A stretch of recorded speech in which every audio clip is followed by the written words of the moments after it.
International Iqbal society की 10वीं सालगिरह के मौके पर यह बात बहुत खुशायंद है कि इकबाल शनासी, इकबाल फहमी और पयाम इकबाल से ये सोसाइटी लोगों के दिल व दिमाग को रोशन कर रही है।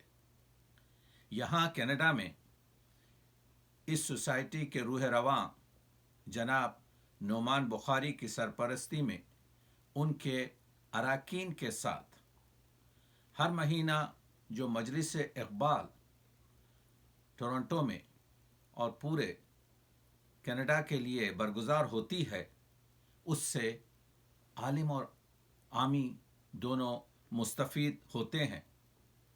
मैं भी इनके कई जलसात में शिरकत कर चुका हूँ।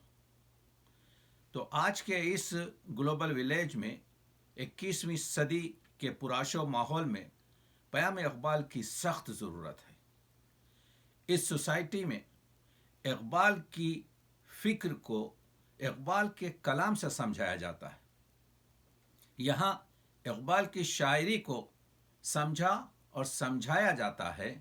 यहाँ पर क़तरे में दजला देखा और दिखाया जाता है।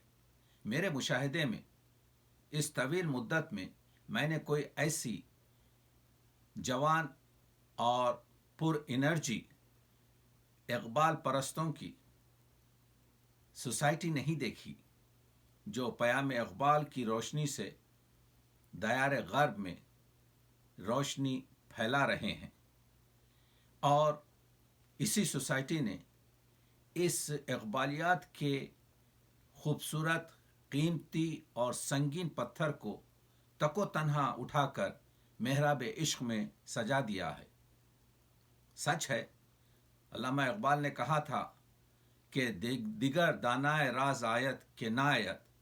मैं कहूँगा हर महीना जो महफिल होती है उसमें हम दानाए राज को देखते हैं और नसीम हिजाज को महसूस करते हैं। इसी हर महीने की महफिल में गुफ्तगू है।